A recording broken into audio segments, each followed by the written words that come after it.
So I see it all the time. I see people getting really, really stuck on this part of growing and building their own business where they feel like they've got to get the right tech tool or else, right? It's like get the perfect tech tool in the first time or bust. And they spend a lot of time researching and asking a lot of questions, trying things out, signing up for free trials, only to either like feel so stuck that they don't know what to do, or they signed up for the wrong thing because they weren't sure which tool was the right one. And so I'm hoping that in this episode today that we can at least break through a couple of common misconceptions about tech tools, but I'll also give you like obviously the ones that I really have enjoyed and the ones that I've worked with the most. So I want to keep in mind that we can use just like a lot of different things in building our business. I find that the area of like picking tech tools for your business, like whether it's what email provider you use or who you build your website through, or like what you decide to run your webinar on and how you book your sales calls, we can use the decisions that we need to make on those issues like a planning to plan tool. That's what I call it. So getting stuck in the muck of making a decision and not just taking action and moving forward, right? So I think it's very easy to fall into the trap of like waiting for the perfect tech tool to come along or feeling like you can't take any action until you get the exact right system in place for your business. But I'm here to tell you today, that doesn't matter so much, right? These tech tools don't make or break your business. They also aren't so consequential that you couldn't move later. Will it be a pain? Yes. You're never going to know whether something's really good for you until you try, right?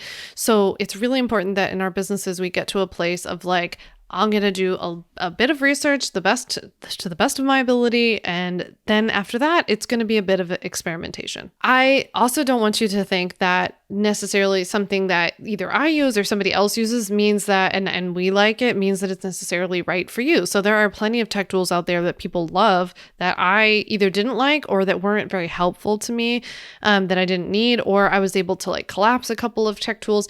I also use a whole lot of tech tools nowadays to run my business that are redundant and that are, quote unquote, wasteful in a sense, because there are features in them that I don't use, but I only started to do that once my business got to a place when I could afford to do that, right? So remember, this is like that, what's the quote? Like, don't make somebody else's chapter 12 your chapter 1 kind of thing.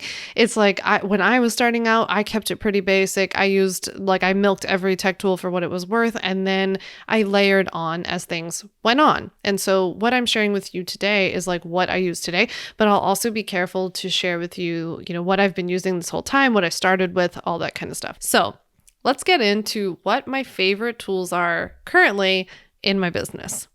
Number one, the tool that I probably love the most, but also that I have been using the longest is ConvertKit. So I have been a customer of ConvertKit since 2016.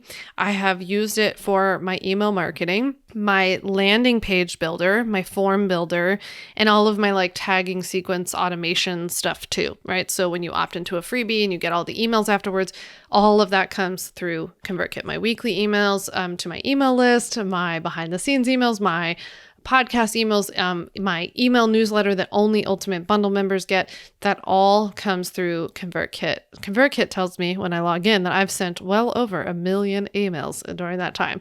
So yeah, it's a lot of emails. I also really like ConvertKit because I use it for all of my landing pages and opt-in forms. And so I can seamlessly integrate that with WordPress, which is what I run my website off of.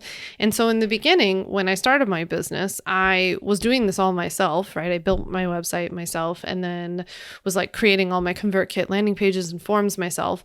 And I just remember very easy and seamless to do this. And then I would also be able to create what they call like inline forms, which is where you just have that little box that says like first name, email. And so you could drop that into like a blog post or something else, or a pop-up. You can create pop-ups from there. So I really, really liked that about ConvertKit.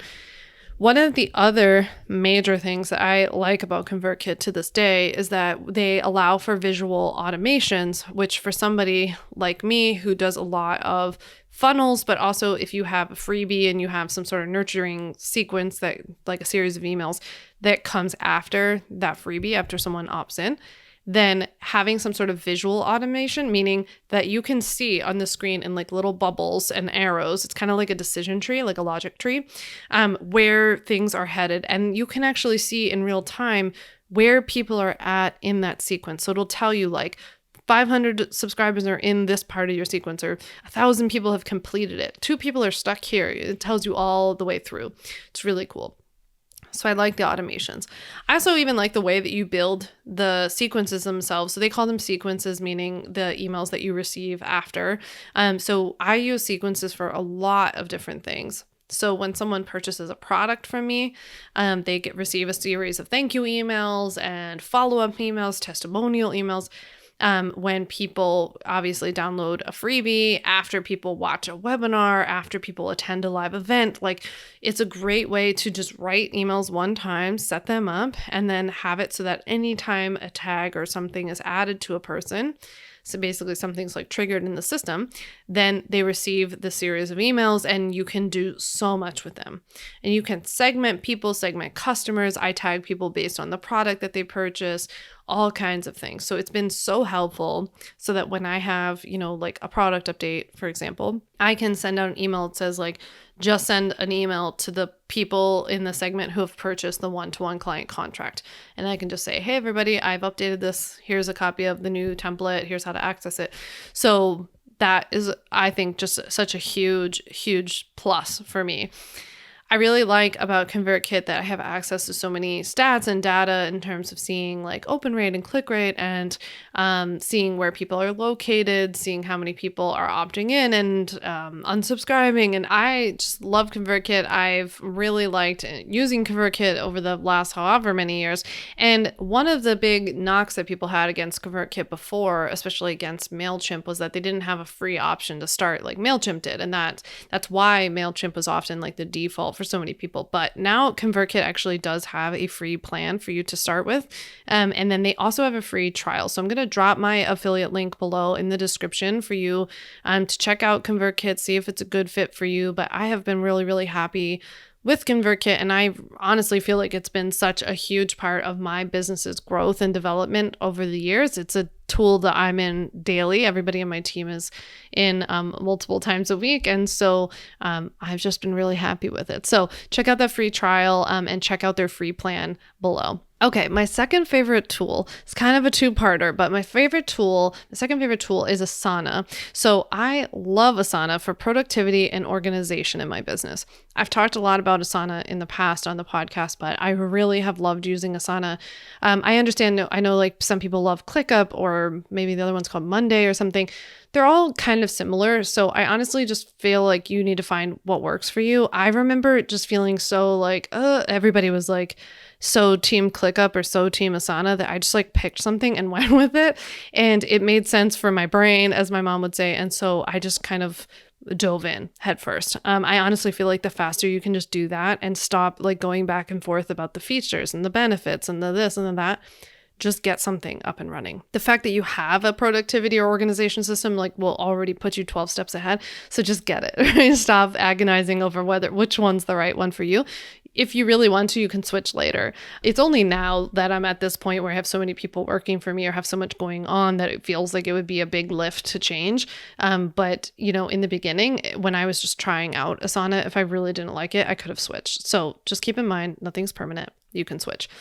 I like Asana because I keep literally everything for my business there. So it is beyond just a to-do list for me. It is primarily a to-do list, but it is more than just a to-do list. It's also what I consider to be my business's hub. So I took, and I've talked about my friend Louise Henry's course called Up Level with Asana, which I'll share the link for below. And Louise was kind enough to share a $100 off coupon below. You can check that out.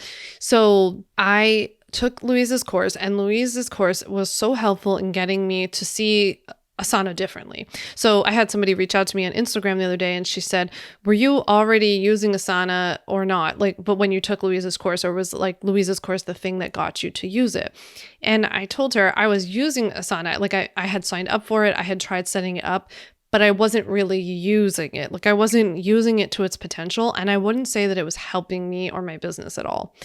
And then I took Louise's course, and it got me to really see, first of all, that Asana was more than just a to-do list, but also how essentially it helped me to like structure my entire business. I don't even know how to put it without it sounding so like simple. So essentially I broke down my Asana project. They're called projects. And so I have like 4 sections to my Asana. I have operations, sales and marketing. I have, now I have to remember, I have executive, and then I have products and programs. So it's like, that's where I would talk about like new products that I have coming out. I would plan projects for that. So I have essentially those main 4 projects, and then under them I have like individual little boards, right? So there's like 80 million things in there, but in the beginning I kept it very, very simple. But this is also where, like under a project, for example, like if I'm planning for a live promotion, this is where I go in, I outline, or someone on my team helps outline every single step that would be needed to get this project done. We then assign that to somebody. We give a due date to it, any notes for it, any files or links to Google Drives. It all goes in there.